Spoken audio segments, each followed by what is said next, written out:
Welcome, everyone, to the Overseas Famous podcast. I'm your host, Kevin Owens.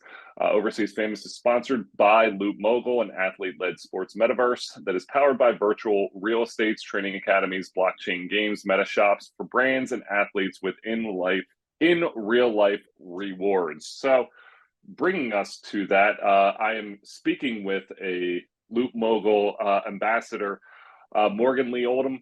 Morgan is a gymnast at Auburn University, and we're super excited to have her on the show today to talk a little bit about this. Morgan, first, welcome. Thank you so much for joining us. Thank you so much for having me. This is such a wonderful opportunity. Well, we're excited. The coolest thing is when we get into the whole entire Loop Mogul and the metaverse, you are a pioneer of female athletes everywhere in terms of you started with the first NFT.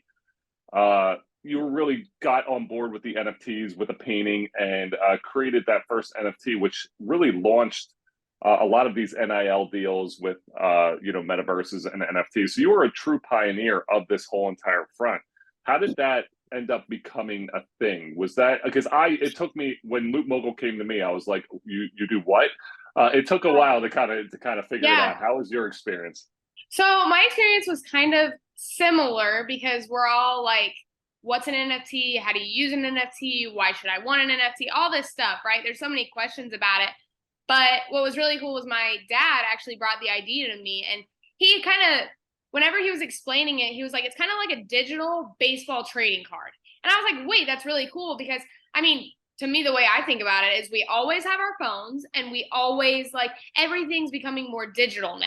So whether that's posters or baseball trading cards or NFTs, all these things are becoming you can have it right on your phone, or you can post it, or you can keep it, or you can do whatever you want with it. And I was like, well, that'd be really neat to have some of your favorite athletes have an NFT. And especially growing up, I used to love and want to be an Auburn gymnast. And so to have stuff like that available and to be able to keep up with it, sometimes you lose posters or you lose this, you get to keep all these forever and it's your token. So it's really cool.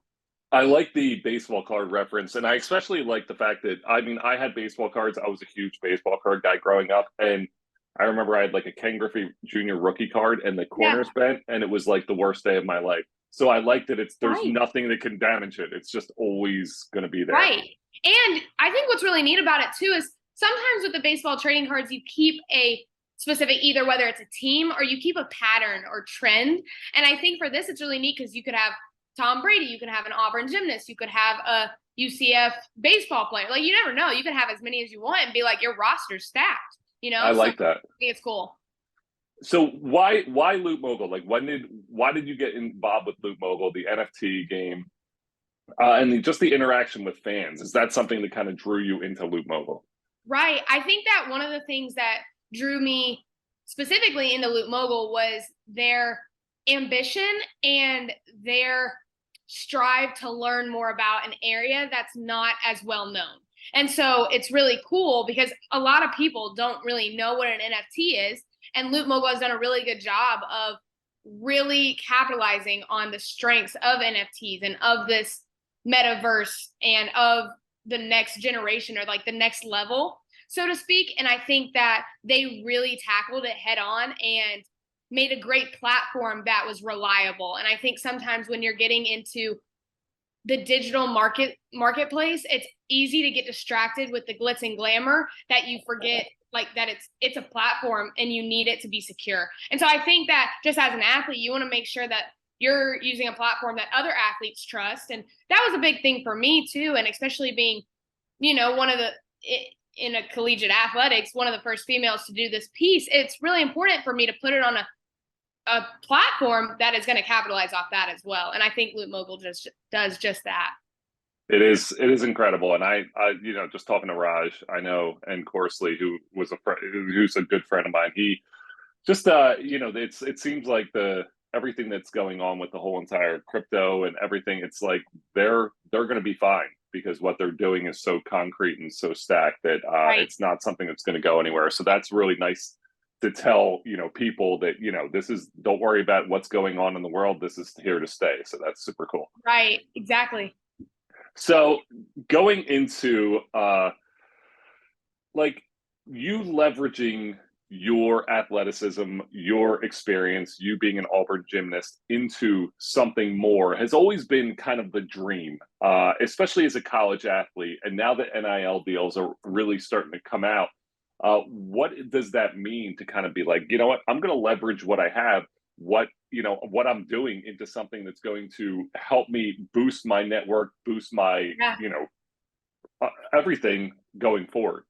Right. I think the NFT was a great transition piece into that, which just kind of emphasizes that my whole career, I want to, it all started with a dream, right? And I know that everyone says that, but truly it started because I wanted to be an Auburn gymnast. I didn't want to be a gymnast anywhere else. And that was something that I dreamt of since the day I was born. And I always looked up to those girls who were there. And so I remember, let me use my platform now to inspire the girl I used to be. And like, we're here. So like, I want to inspire other kids to be able to chase their dreams, or use the connections I'm making to share that passion and share that love of not only sports, but kids, and of gymnastics, and of people, and of Auburn. And I think that NIL gives us such a great space to be able to go into any one of those avenues, whether I want to go directly into Auburn, or I want to go into an NFT space, or I want to go into a brand that I can work with and create my own company or create my own line,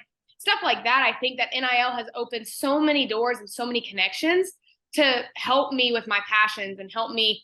I love sports, and I've always wanted to continue and be broadcasting, go into law, do a bunch of other, write books, speak motivationally, all these things. And I think that these connections with NIL have led me there. Oh, 100%. I mean, what we do, a lot of the stuff that we do at Overseas Famous is helping athletes transition from like overseas basketball or overseas sports into, here, and Yeah. having that network that you created within the, your Auburn community and the community abroad is super cool, because I think that's what athletes need to start doing. Is you're always looking for the next step. And I don't think that that's always in our mind. I think our minds are more, what are we doing? I need to, do well in this game. I need to do well in this routine. There's things that you're always kind of thinking of like in the front of your mind, but we have to start using the back of our minds to kind of create that ability to, how are we going to leverage all that we're doing into something that's going to make us successful in the future. Absolutely. And I think that what you do now prepares you for the future. And so it's not about every game, but it's about I think it's all about a legacy, and it's about how you leave a place better than you found it. And we're still human at the end of the day. At the end of the day, we're gonna fall, and we're gonna mess up, and we're gonna miss a basket one time or two, or we're not gonna get that touchdown, or But at the end of the day, the market that we've created and what you instill in people is more beneficial and more successful than anything that you could do on the court or on the mat or anything like that. And I think just leaving a legacy of love and leaving a place better than you found it is exactly what we can do with the platform we were given with NIL.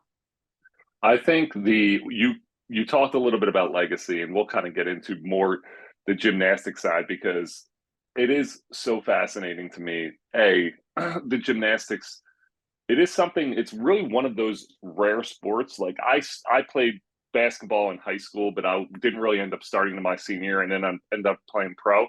But like with gymnastics, it's not something you can pick up when you're like 18 years old and be like, okay, I'm going to be in the Olympics. It's something that starts at such a young age. Right. How did that start? Like, how does a successful gymnast like yourself start this process? Is it what age were you when you kind of got into gymnastics? Well, believe it or not, I was 2 years old when I started gymnastics. Yeah. So that's incredible. I turned 22 actually on Christmas. So by the end of my career, I'm pretty sure I will have done it for about 20 years. Wow.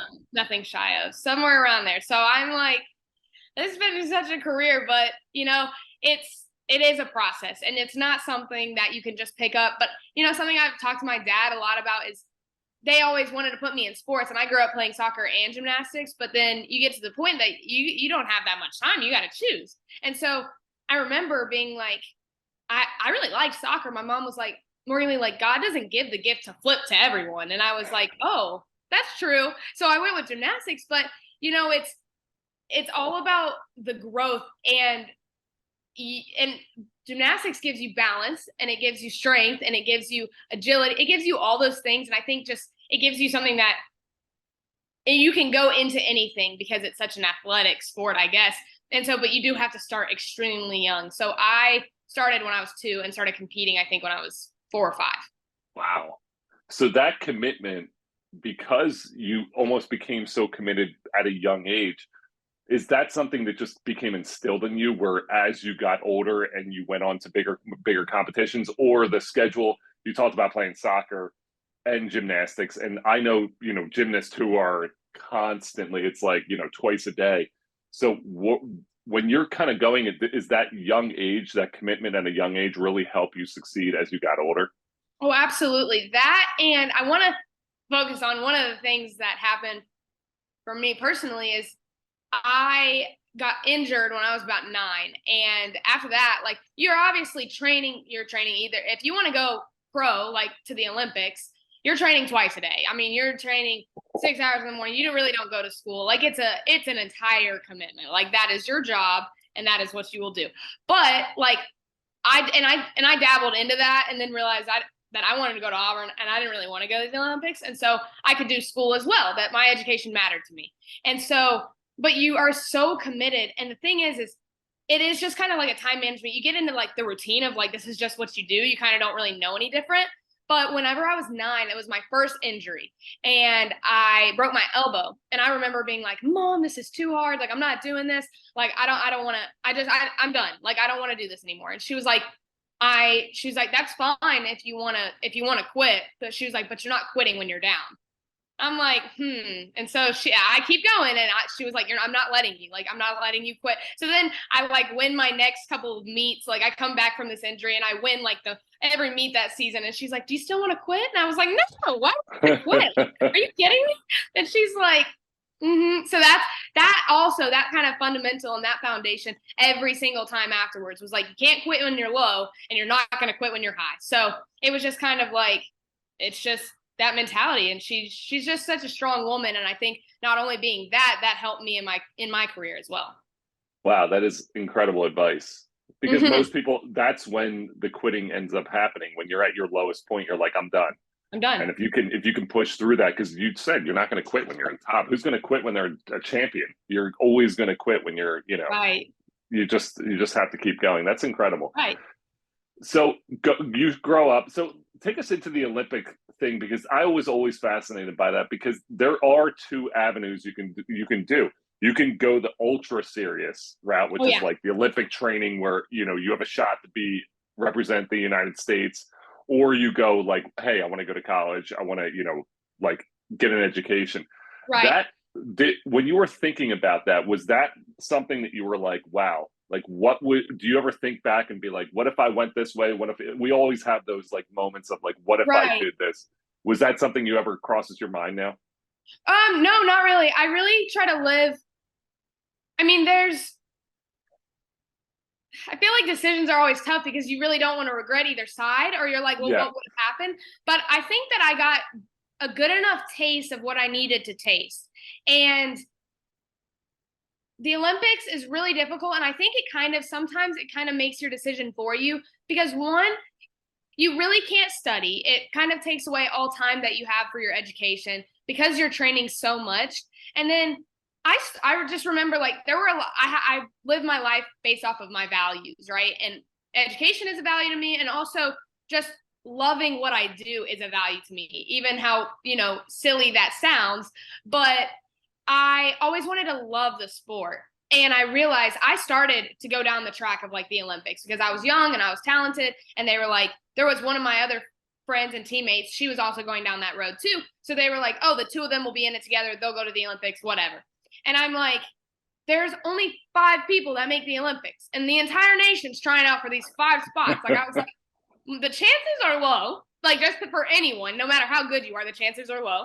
I was like, and then I was like, no education. And I witnessed, there was a girl who was about 10 years older than me in the gym, and she was going the Olympic route, and she just looked miserable. And I was like, I don't want, first of all, I want an education more than I want to be miserable. Like, I don't want this. And so I just remember trying it out. Like, I was like, okay, I'll give it a shot. and I had a growth spurt. So that was kind of when I broke my elbow, the first injury. And I was like, I was coming back from that, but I got really tall. And it's the bar setting is like the uneven bar setting has to be the same internationally. So everyone at the Olympics uses the same bar setting, but it's really small. And so I got tall for gymnastics. I'm 5'2", mind you. I'm 5'2" and I'm tall for gymnastics. Like, and I was about to hit my feet on the low bar, and they were like, "You're gonna break your feet." And I was like, "I'm not going." I was like, "All I want to do is go to," because my coach comes up to me and he's like, "Do you want to go to the Olympics?" And I was like, "Where is this coming from? Like, are you okay? Like, should we go to the doctor together?" Like, he was like, "No, because you're going to hit your feet on the bar. And I didn't know why you're still on the setting if you don't even want to go." And I was like, "Oh, yeah, I don't want to go." I was like, "I just want to go to Auburn."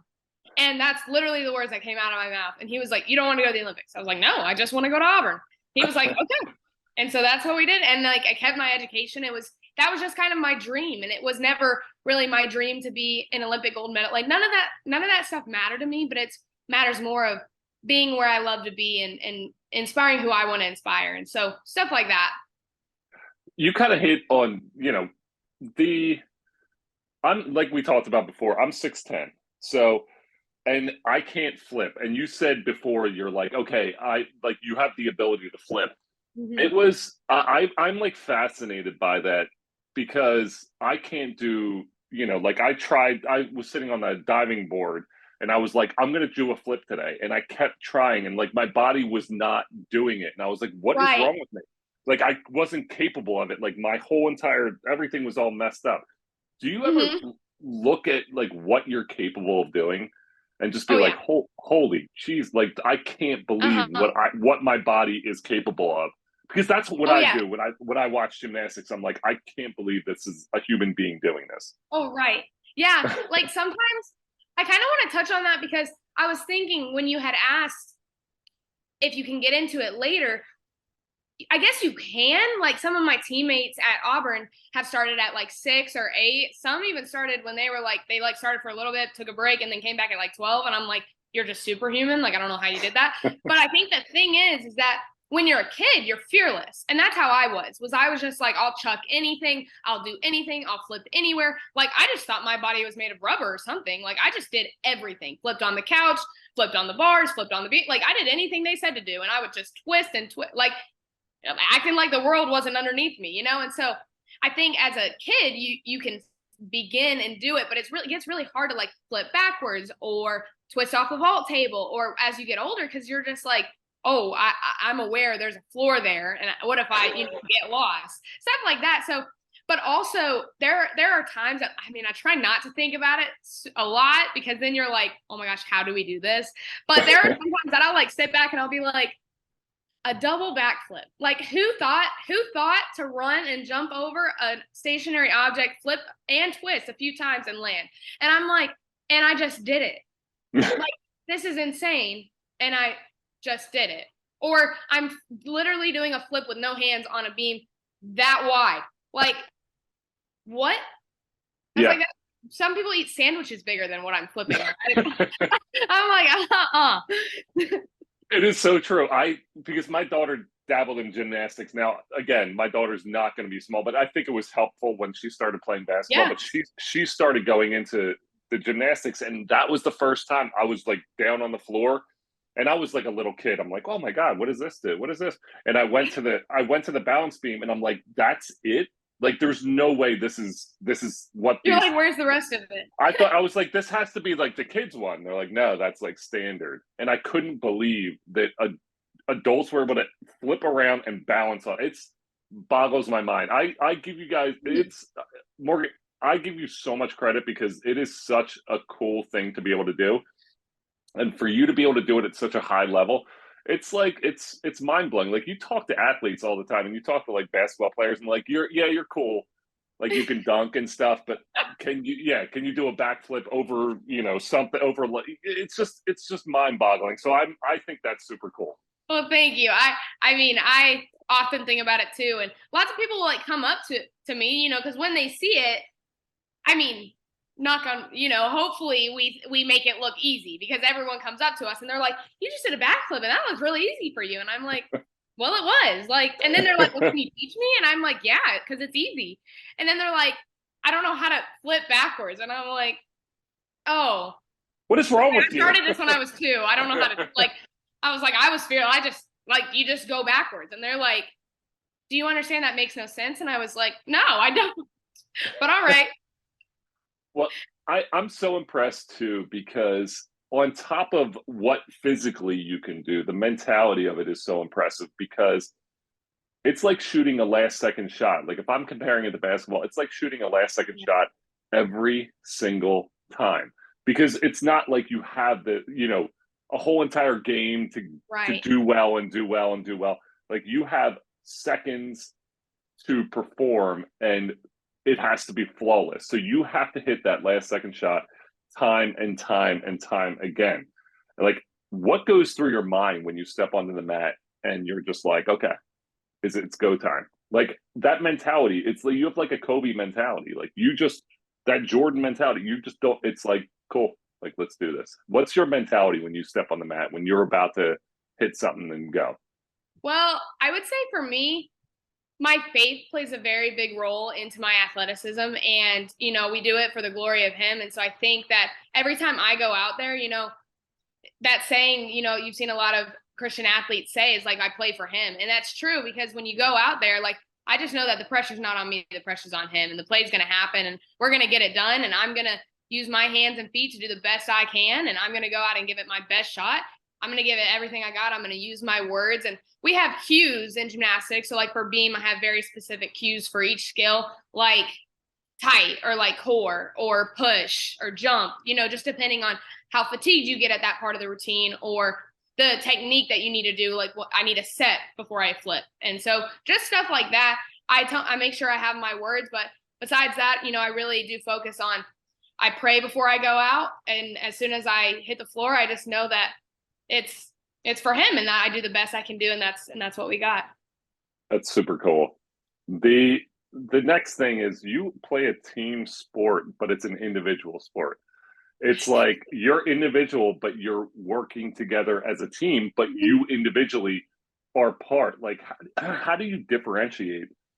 Because you have to be an individual. Like, you have to worry about your specific set, but you're Right. also worried about the success of the team. How do you differentiate those two in a competition when you are, your teammates are here, but you also have to know that you individually have to do, what you need to do? Right. I think that's a very interesting question because coming from club gymnastics, it's all individual. And all you're trying to do is either go to the Olympics or get a scholarship for yourself. And while you're on like a club team, you're not a team at all. And it really doesn't matter. You just get an individual score. So all of our life up until these past 1, 2, 3, or 4 years, depending on what year you are here, has been all individual. And so what's neat to me and being on a Final Four team, I've really gotten to experience how much culture and what a team means by playing on this team. And so my first 2 years here, yeah, you're out there and you're doing your routine alone. But I think some parts of what makes it a team is like my teammates know exactly what I need and I tell them what I need to hear when I need to hear it. So whether that's someone is in my corner and they're telling me turn over and set and find the floor or punch or your legs still work or like we are going into all things like keep breathing, stuff like that. Those things our teammates help with. And I think that's really cool. But also, I've been on a team that was unbelievably talented, but didn't act like a team, and we didn't make it anywhere. And then I've been on a team that grinded and was talented and had a culture that we were committed to, and we made it to the Final Four. So I think with losing 1 or 2 people and gaining 1 or 2 people. And so 1 or 2 people really can't make the difference of a team. So if you're looking at basically the same team, it shows you how much culture and team plays into winning something. And I think that's what I've learned more of is what we all have to commit to and what it takes from every single person to get that score higher. And it's what takes that commitment. The Auburn gymnastics, when you guys compete, it's a packed house and it's loud. Yeah. How cool is that? And how much does that help when you're going through because it has to be silent. It's like golf. Like I Yes. feel like that's When Tiger or something like hits one and it gets on the green, like the place explodes and you have to start feeling the adrenaline. You're like, oh, like I'm gonna make this putt. Right. You kind of have that same thing when you're going through and it's quiet and everything settles and you hit a big move like the floor exercise and you hit a big move and the crowd like erupts. Are you like, I got this? Like this, do you feel that momentum from the crowd? Oh yeah. Oh my gosh. It's so true. And it's just so cool because when you're in it, you're like focusing on, for lack of better term, surviving. So you're like, let me breathe, let me do, and you're, listing off all the things that you got to do: point my toes, breathe, set, all these things. So, but when it's so cool because when you land that and you like hear that roar, like it vibrates, and it's just so cool. And just knowing that everyone in there is there because they love you, not even because they just love gymnastics, but because they love Auburn and they love supporting you. I mean, it gives me chills every time I think about it. And I think it's really cool sometimes, like when we get off the floor routine, everyone loves floor because it's so entertaining. But whenever we get off the floor routine, everyone just erupts. And it's like you didn't even know there were that many people in the arena until you were done. And I'm like looking, and I was like, oh my God, they were silent a minute ago. But now, like, I was like, I wouldn't have known there was anyone in here. And then it like erupts. And it's the coolest feeling, especially coming back after COVID when we weren't allowed to have anyone. So seeing that fan base come back in and really pour into us, I mean, it's undescribable. That's incredible. What is next for Morgan Leigh? What do you have after the, obviously we just talked, you have your season coming up this year. You're a senior. What is next? What do you have on the horizons? We talked about how you're kind of leveraging. What's next for Morgan Leigh? Wow, that's a big question. I think there's a lot of things. I love sports and I always have. And so one thing really big for me is I want to stay in the NIL world, and I've learned a lot of communication consulting. I've majored in communication and minored in leadership throughout my 4 years at Auburn. And so I used to come in and want to be a broadcaster, and I still do.